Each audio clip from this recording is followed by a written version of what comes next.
उदयपुर से उदित होगा देश की उम्मीदों का नया सूर्य।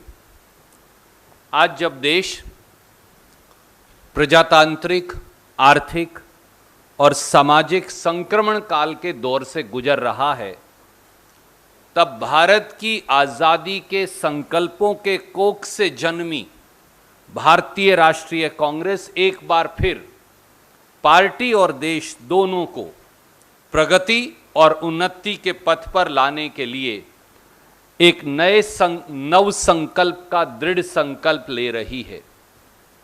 देश की अपेक्षाओं के अनुरूप जो भारतीय राष्ट्रीय कांग्रेस से देशवासियों को हैं, भारतीय राष्ट्रीय कांग्रेस उदयपुर में 13, 14 और 15 मई 2022 को आत्मचिंतन, आत्म मंथन और आत्म अवलोकन तीनों चीजें करेगी।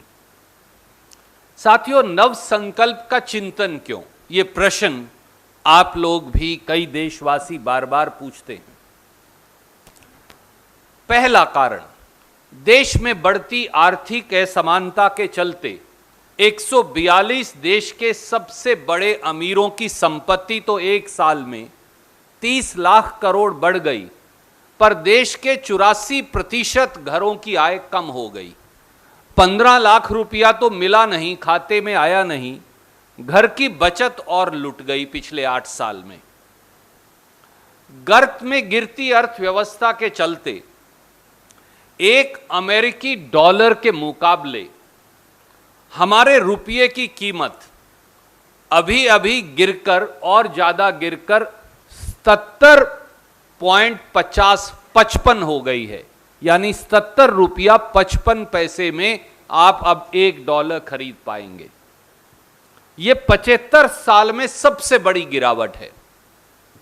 दूसरी ओर देश का कर्ज, जो आजादी के बाद 68 साल में 2014 तक 55 लाख करोड़ था, वो पिछले 8 साल में 55 लाख करोड़ से बढ़कर 2022 में 135 लाख करोड़ हो गया।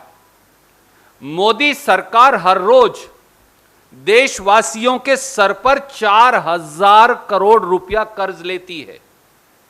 हर हिंदुस्तानी के सर पर केंद्र सरकार द्वारा लिया गया कर्ज की राशि अब 1 लाख रुपया प्रति व्यक्ति हो गई है। तीसरा पहलू, महंगाई ने लोगों का जीवन नर्क बना दिया है। साल 2014 में 410 रुपए में मिलने वाला गैस सिलेंडर अब 1000 रुपया का हो गया। साल 2014 में 71 रुपये का पेट्रोल अब 105 रुपया 41 पैसे प्रति लीटर हो गया। साल 2014 में 56 रुपया लीटर वाला डीजल अब दिल्ली में 95 रुपया 87 पैसे प्रति लीटर हो गया। और आज मुझे बताया कि वो लगभग 97 को टच कर रहा है। अकेले पेट्रोल और डीजल पर टैक्स लगाकर मोदी सरकार ने तो 27 लाख रुपया 8 साल में कमा लिए, पर देशवासियों को क्या मिला?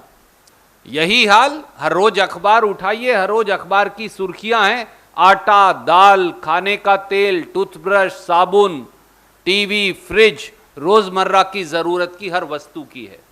चौथा पहलू, देश में बेरोजगारी की दर 8% से अधिक है। भारत सरकार, सरकारी उपक्रमों, पीएसयूज और प्रांतीय सरकारों के अगर खाली सरकारी पद भी देखें तो उनकी संख्या 30 लाख से अधिक है। यानी 30 लाख नौकरियां खाली पड़ी हैं और युवा हाहाकार कर रहे हैं। अकेले देश की सेनाओं में 2,55,000 पद खाली पड़े हैं। निजी क्षेत्र में एमएसएमईज तालाबंदी की कगार पर हैं। करोड़ों एमएसएमईज बंद हो गए हैं। 2 करोड़ रोजगार हर साल देना तो दूर, करोड़ों रोजगार छीन लिए गए हैं। एक और पहलू, किसान व खेती को प्राइवेट हाथों में सौंपने का षड्यंत्र जारी है। पहली बार खेती पर टैक्स यानी जीएसटी लगाया, खाद पर, ट्रैक्टर पर, खेती के उपकरणों पर, कीटनाशक दवाइयों पर। खाद की सब्सिडी काटी जा रही है। डीएपी और यूरिया खाद की कीमतें आसमान को छू गई हैं। एमएसपी गारंटी कानून पर सरकार कोई चर्चा नहीं करती। मनरेगा का बजट काट दिया गया है। किसानों की आय 2022 तक दुगना होना तो दूर की बात है, लागत की कीमत तक नहीं मिल रही। एक और पहलू, दलित और आदिवासियों का सब प्लान खत्म कर दिया गया है, यानी बजट में दलित और आदिवासियों की हिस्सेदारी अब खत्म। उनके आरक्षण और दलित पक्षधर कानूनों पर लगातार हमला बोला जा रहा है। पीएसयूज बेचकर दलितों, पिछड़ों, आदिवासियों के आरक्षण को खत्म किया जा रहा है। दलितों पर अत्याचार, आदिवासियों पर अत्याचार देश में चरम सीमा पर है। यहां तक कि दलित कल्याण को जो टारगेटेड केंद्र स्कीम्स हैं, वो कुल बजट का मात्र 4.4% रह गई हैं। और अब तो केंद्र सरकार पिछड़े वर्गों को केवल जो उनकी संख्या का सेंसस कांग्रेस ने दिया था, वो तक जारी करने से इनकार कर रही है। और एक और पहलू, देश की भूभागीय अखंडता पर लगातार हमला बोला जा रहा है। चीन ने जबरन भारत माता की सरजमी पर लद्दाख में 1 साल से ज्यादा से कब्जा कर रखा है। अरुणाचल की सीमाओं पर अतिक्रमण कर चीन आए दिन नए ठिकाने बना रहा है, नए गांव बना रहा है। डोकलाम में चीन द्वारा मिसाइल बैटरीज, तोपखाने, अंडरग्राउंड बंकर्स, चिकन्स नेक तक नई सड़कों का निर्माण अपने आप में देश की सॉवरेनिटी के लिए खतरा है। पर मोदी सरकार चीन को हमारी सरजमी से खदेड़ने की बजाय पूरी तरह से मौन है और असक्षम साबित हुई है। केवल टेलीविजन पर चाइनीज ऐप बैन करके वाहवाही लूटी जाती है और मोदी सरकार चीन से $97 बिलियन का सालाना चीनी वस्तुओं का आयात कर रही है। देश और समाज की इन समस्याओं पर पर्दा डालने के लिए मोदी सरकार ने चौतरफा धर्मांधता और रूढ़िवादिता का अंधकार फैला रखा है, जिसके टारगेट हैं अल्पसंख्यक वर्ग, खास तौर से मुसलमान, ईसाई और सिख वर्ग। रोज नया हिंदू मुसलमान विवाद पैदा कर देश की आंख पर पट्टी बांधी जा रही है। समाज में हिंदू मुसलमान विभाजन के बीज बोकर व तुष्टीकरण की इस राजनीति को आधार बना भाजपा लगातार चुनावी जीत तलाश रही है। चुनाव में अब तरक्की, विकास, सड़क, स्कूल, शिक्षा, अस्पताल, उद्योग, रोजगार, व्यापार, खेती, बढ़ोतरी ये मुद्दे नहीं रह गए हैं। भाजपा प्रायोजित मुद्दे हैं शमशान और कब्रिस्तान, बुलडोजर, लाउड स्पीकर, गर्मी निकालना, मंदिर बनाम मस्जिद बनाम गिरजाघर बनाम गुरुद्वारा, सड़कों के नाम बदलना, खाने और पहनने के नाम पर समाज में विभाजन पैदा करना। दुर्भाग्य ये भी है, और मुझे ये कहने में हिचकिचाहट नहीं, कि नफरत की इस खेती को परोसने में भारतीय जनता पार्टी ने मीडिया के एक वर्ग को भी शामिल कर लिया है। देश और देशवासियों के सामने यही सबसे बड़ी चुनौती है। क्या देश ऐसे चल सकता है? क्या देश ऐसे तरक्की कर सकता है? क्या देश ऐसे आगे बढ़ सकता है?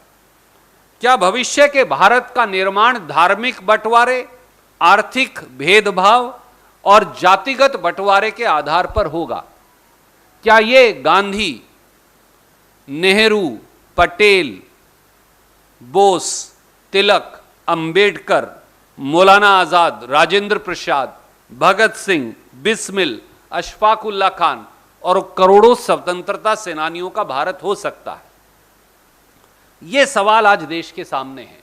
और जब देश इतनी गहरी वेदनाओं से गुजर रहा है, तो स्वाभाविक है कि कांग्रेस पार्टी देश की चिंताओं के प्रति और अपने दायित्वों का निर्वहन करे और उनका समाधान करने के लिए प्रतिबद्ध हो।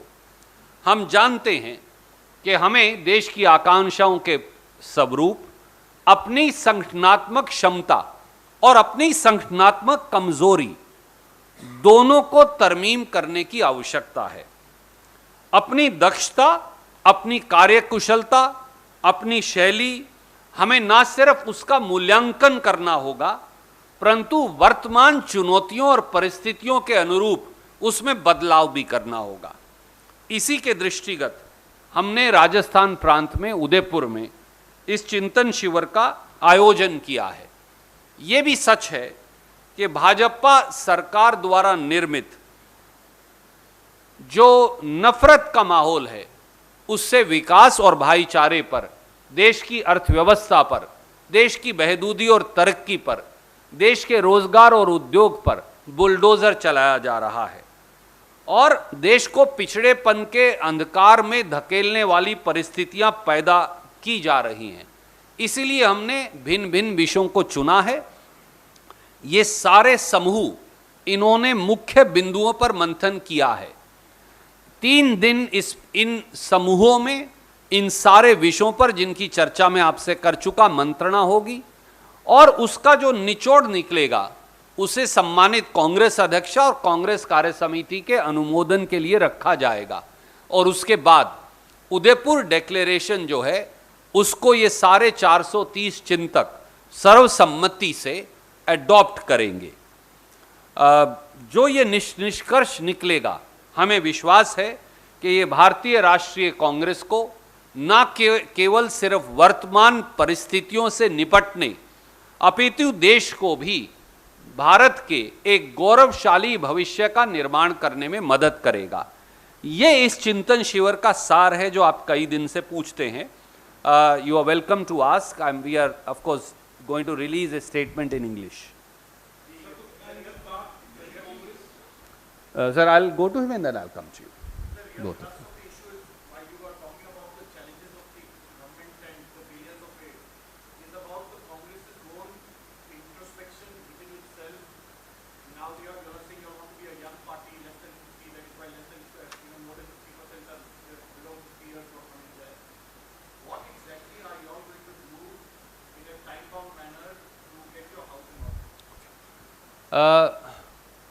My friend,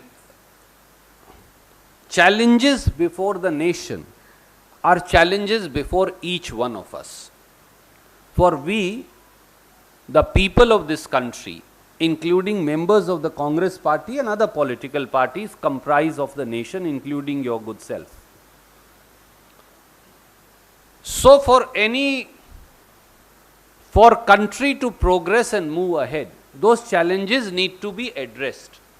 BJP has presented its own set of principles which are founded upon targeting the minorities, the Muslims, the Sikhs, the Christians, and creating a fear psychosis among the majority vis-a-vis the minority. That's the clear-cut policy they are now following almost officially.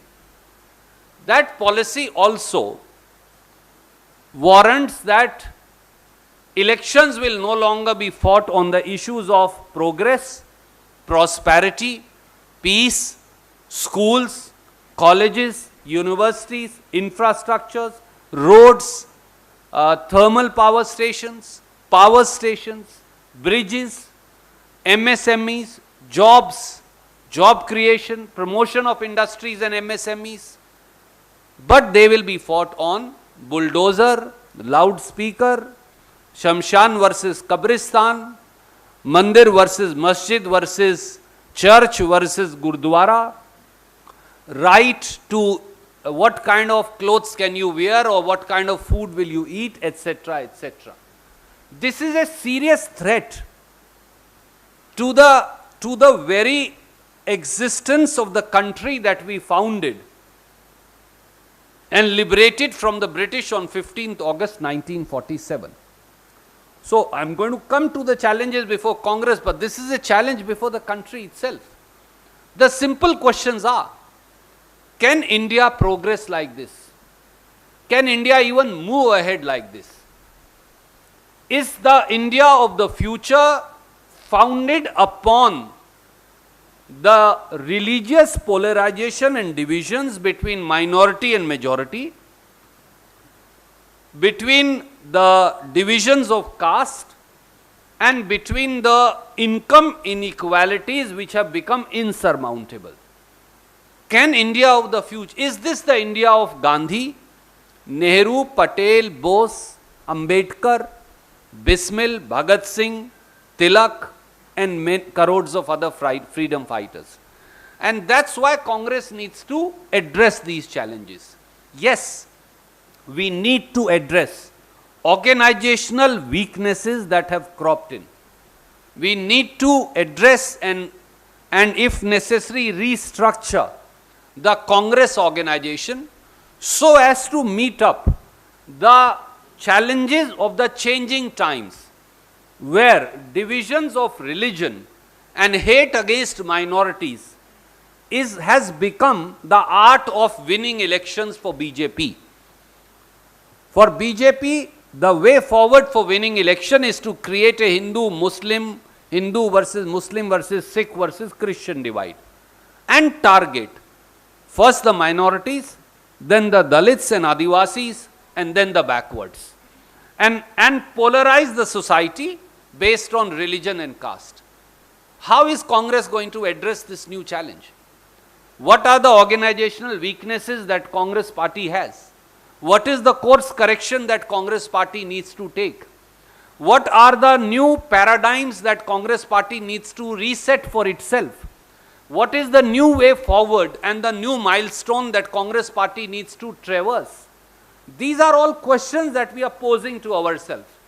We want to introspect, we want to contemplate, we want to reflect both on our failures as also on our successes as an organization, as also the challenges before this country.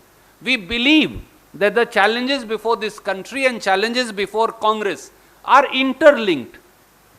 They are not segregated challenges. They are interlinked challenges, for they ultimately reflect upon the foundational ethos of India.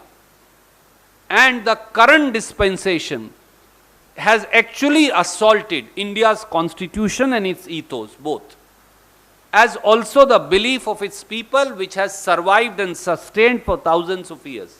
And all this needs to be looked at.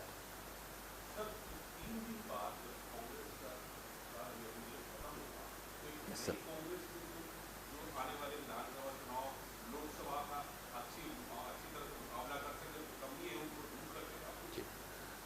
Shrimati Sonia Gandhi ji ने कांग्रेस कार्य समिति को अपने भाषण में कहा भी था कि किसी एक व्यक्ति के पास जादू की छड़ी नहीं है, पर जब जब मुश्किलात आती हैं, जब जब विषम परिस्थितियां आती हैं, जब जब कठिन समय आता है, तो फिर सर जोड़कर पूरे परिवार को इकट्ठे बैठकर हल निकालना चाहिए। ये नवसंकल्प चिंतन शिविर एक कवायद है, एक रास्ता है, एक मील पत्थर है उस नए रास्ते का जिसका गठन भारतीय राष्ट्रीय कांग्रेस करना चाहती है, देश के लिए भी और कांग्रेस के संगठन के लिए भी। क्योंकि हमारा ये मानना है कि आज का हिंदुस्तान और उसमें हमारी सरकार केवल और केवल उनके पास एक एजेंडा है, हिंदू को मुसलमान से लड़वाओ, हिंदू को सिख से लड़वाओ, हिंदू को ईसाई से लड़वाओ, और एक इस प्रकार का विभाजन का माहौल पैदा करो जहां देश के बहुमत को, अपने अस्तित्व को खतरा महसूस करने हो जाए, और उस खतरे से बचाने के लिए फिर भाजपा और मोदी जी आगे आ जाएं। ये उनकी एक सीधी सी थ्योरी रही है, और वो इसको इस जातीय और धार्मिक विभाजन में लगातार अपनी जीत तलाशते हैं। जब जब धार्मिक आधार पर, जातिगत आधार पर दंगे या विभाजन होते हैं, तो स्वाभाविक तौर से तरक्की गौण हो जाती है, विकास पीछे छूट जाता है। स्कूल, कॉलेज, विश्वविद्यालय, बिजली घर, सड़क, पुल, शिक्षा, रोजगार, खेती, बहबूदी, ये कहीं ना कहीं कूड़ेदान में डाल दिए जाते हैं और सरकार अपनी जवाबदेही से बच जाती है। कांग्रेस में भी संगठनात्मक कमजोरियां हैं, हमें भी अपने आप को बदलने की आवश्यकता है। सोनिया जी, राहुल जी ने एक से अधिक बार ये कहा है। हमारा ये मानना है कि ये दोनों चुनौतियां कहीं ना कहीं एक दूसरे से मिली हैं और इन सब पर हम आत्मचिंतन भी करेंगे, आत्म मंथन भी करेंगे और आत्म अवलोकन भी करेंगे। I will come to you sir, I am waiting for him to.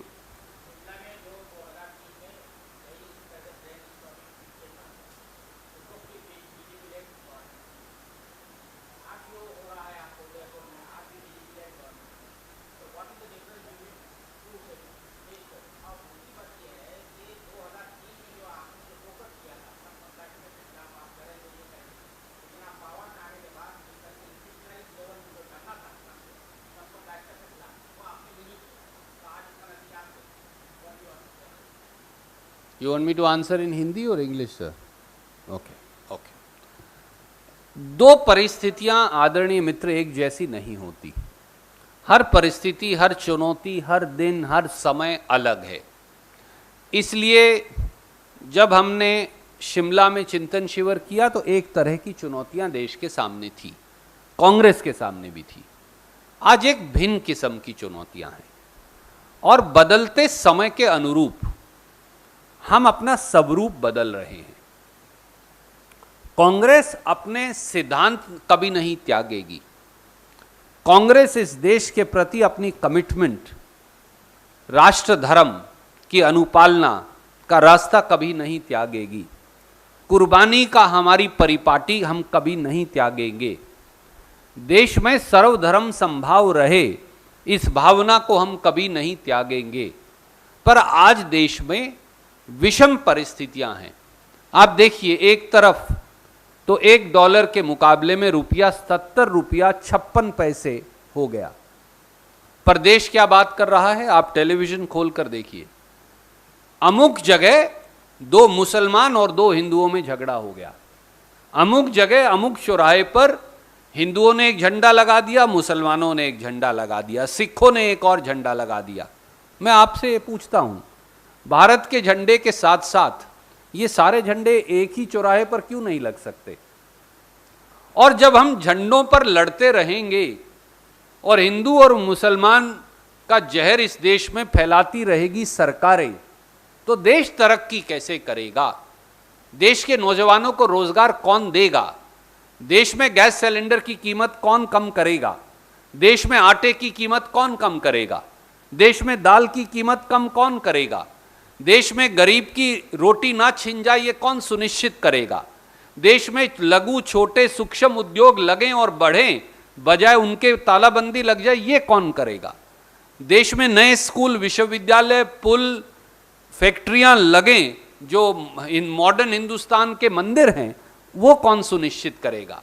और इसीलिए ये चुनौतियां बिल्कुल नई हैं, क्योंकि ये चुनौतियां सरकार प्रायोजित हैं, भाजपा प्रायोजित हैं। और उस विषैले वातावरण में कहीं ना कहीं जाने और अनजाने में मीडिया के साथी भी प्रभावित हो गए हैं। Yes sir.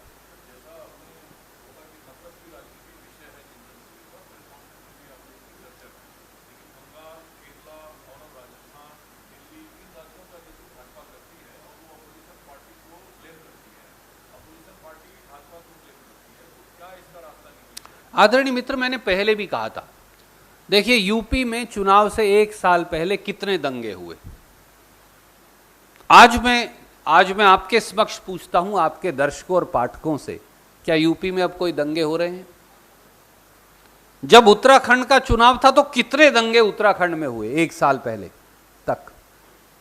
क्या अब कोई उत्तराखंड में दंगा हो रहा है? जब यूपी और उत्तराखंड में चुनाव था तो राजस्थान में कोई दंगे हुए थे? कोई नहीं हुए। अब 1 साल में राजस्थान में चुनाव है तो राजस्थान में दंगे शुरू हो गए हैं। देशवासियों समझिए, ये करवा कौन रहा है? ये धार्मिक तुष्टीकरण की नीति भारतीय जनता पार्टी का तकिया कलाम है, ये उनका मूल मंत्र है। क्योंकि वो ये नहीं पूछने देंगे कि चिरंजीवी स्कीम में देश की पहली सरकार राजस्थान की कांग्रेस सरकार है, जहां हर व्यक्ति का इलाज मुफ्त है। मुझे देश में कोई ऐसी सरकार या प्रांत बताइए जहां हर व्यक्ति का इलाज मुफ्त हो। देश में कोई ऐसी सरकार बताइए जहां पर कर्मचारियों के कल्याण के लिए नायाब किस्म की पेंशन स्कीम लागू की गई हो। देश में कोई ऐसी सरकार या प्रांत बताइए जहां हर व्यक्ति का बीमा सरकार ने करवा दिया हो, वो भी 10-10, 5-5 लाख रुपए का। मुझे देश में कोई ऐसी सरकार बताइए, छत्तीसगढ़ को छोड़कर, जहां बगैर जमीन वाले खेत मजदूर जो अनुसूचित जाति और पिछड़े वर्गों के लोग हैं, उनको सरकार हर माह पैसा देती हो। कोई ऐसी सरकार बताइए देश में, ऐसी प्रांत की सरकार, जहां किसान को प्रांत की सरकार मासिक पैसा देती हो। ये सवाल इसलिए सामने नहीं आ पा रहे क्योंकि भाजपा के लिए ये सवाल सही नहीं है। उनके लिए हिंदू बनाम मुसलमान, नफरत और बंटवारा, ये उनका एजेंडा है। और इसीलिए जब जब चुनाव जहां जहां आएंगे, अब कर्नाटक में शुरू हो गया है विवाद, 14 महीने तक रहेगा, उसके बाद कोई विवाद कर्नाटक में नहीं रहने वाला। ये उनका मॉडल है, राजनीतिक मॉडल है भाजपा का। जहां चुनाव हो वहां हिंदू मुसलमान विभाजन पैदा कर दो, नफरत के बीज बो दो, बंटवारे की खेती करो और उसके बाद वोट की फसल काटकर गायब हो जाओ।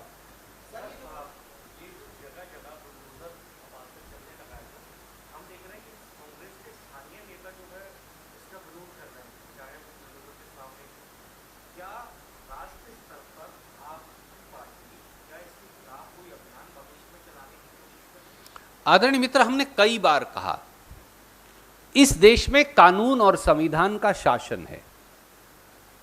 भारतीय जनता पार्टी ना इस देश के कानून को मानती, ना संविधान की परिपाटियों को जानती। क्योंकि जिन लोगों ने देश की आजादी के 52 साल बाद तक तिरंगा ना फहराया हो, जो आजादी से पहले अंग्रेज के पिट्ठू रहे हों, वो शायद भारत के स्वतंत्रता संग्राम की परिपाटी और कुर्बानी को नहीं जान सकते। इसलिए आज वो उसी संविधान को कुचलने में लगे हैं। ये बुलडोजर व्यक्तियों पर नहीं चलाया जा रहा, कहीं कानून की अनुपालना हो तो कोई दिक्कत नहीं, परंतु ये बुलडोजर इस देश के संविधान पर चलाया जा रहा है, इस देश के गरीब पर चलाया जा रहा है। क्या आपने सुना है कि किसी अमीर के राजमहल पर मोदी सरकार या भाजपा ने कभी बुलडोजर चलाया हो? बुलडोजर झोपड़ियों पर ही क्यों चलाया जाता है? बुलडोजर छोटी छोटी बस्तियों में, गरीब बस्तियों में, जिन्हें कई व्यक्ति भाजपा के मलिन बस्ती कहते हैं कि बहुत साफ नहीं है, इसलिए उन बस्तियों में ही क्यों चलाया जाता है? क्या आपने बुलडोजर कभी बड़े बड़े जो फार्म हाउस गैर कानूनी तरीके से बने हुए हैं उन पर भाजपा को बुलडोजर चलाते देखा है? क्योंकि वो तो उन 142 देश के सबसे बड़े अमीरों के मित्र हैं जिनकी संपत्ति एक साल में 30 लाख करोड़ बढ़ गई। वो आपके या मेरे या उन 84% देशवासियों के मित्र नहीं, जिनकी आय और तनख्वाहें दोनों घट गई। ये वास्तविकता है। सर, राहुल गांधी जी की क्या भूमिका है इस पूरे चिंतन शिविर में और उनका क्या कार्यक्रम है? श्री राहुल गांधी का मार्गदर्शन, उनके विचार और सोच, निर्भीकता और निडरता, उनकी निष्पक्षता इस चिंतन शिविर में एक प्रेरणादायी स्रोत है और रहेगी। मुझे ये विश्वास है कि वो भिन्न भिन्न ग्रुप्स के अंदर जाकर, समूहों के अंदर जाकर अलग अलग विषयों पर अपनी राय देंगे और जो चर्चा है उसको परिणाम तक ले जाने में एक निर्णायक भूमिका निभाएंगे। Ma'am, I will come to you sir.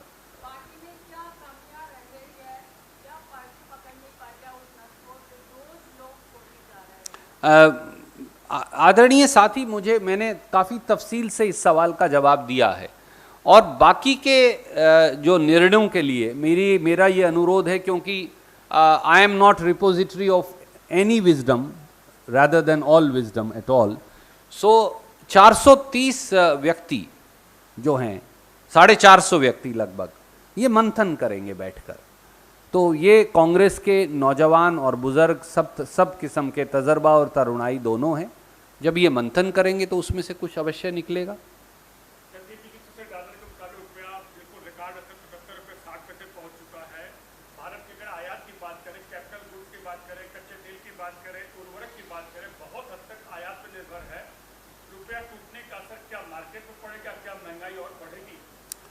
बेदम अर्थव्यवस्था ने भारत की प्राइम करेंसी, जिसका सम्मान पूरी दुनिया में होता है, रुपये को बेदम बना दिया है। गिरता रुपया मोदी सरकार की साख की तरह है जो गिरती जा रही है। $1 के मुकाबले रुपया 70.56 हो जाना, 77 साहब 77 को अंग्रेजी में कहते हैं, हिंदी में 77 कहते हैं। वो थोड़ा हरियाणा में से है ना, हम तो खड़ी बोली में बोलते हैं। ₹77.56 हो गया है। मुझे लेट मी कोर्स करेक्ट। ये अपने आप में ये 75 साल में सबसे बड़ी रुपये पे गिरावट है। जो 75 साल में नहीं हुआ वो मोदी जी हर रोज कर दिखा रहे हैं। 2 हफ्ते पहले तक रुपया 76 था $1 के मुकाबले, जो 75 साल में अधिक था। फिर 76.5 के करीब हुआ, वो भी 75 साल में सबसे बड़ी गिरावट थी। फिर 77 हुआ, वो भी सबसे बड़ी गिरावट थी। फिर 77 रुपये 30-40 पैसे हुआ, वो भी सबसे बड़ी गिरावट थी। और आज तो 77 रुपया 56 पैसे हो गया।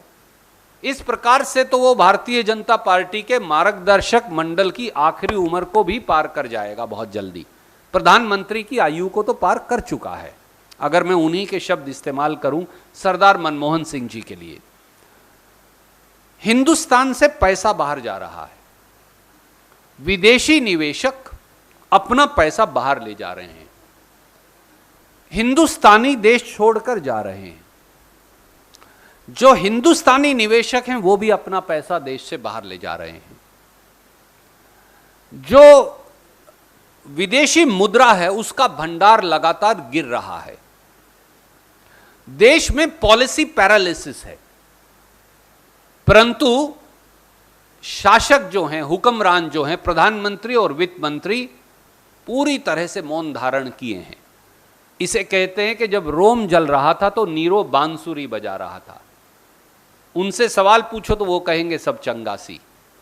पर बच्चों से पूछो जो बाहर पढ़ने जाना चाहते हैं, उनसे पूछो जो सामान आयात कर रहे हैं, उनसे पूछो जो रोजमर्रा की जिंदगी में पिस रहे हैं। गिरता रुपया, रुपये की गिरावट, बेदम होता रुपया, इस देश की गिरती अर्थव्यवस्था इस देश के नागरिकों के लिए, इस देश की अर्थव्यवस्था और बहबूदी और तरक्की के लिए बहुत बड़ा खतरा है। अब तो जाग जाइए मोदी जी, हम हाथ जोड़कर यही विनम्रता से अनुरोध करते हैं।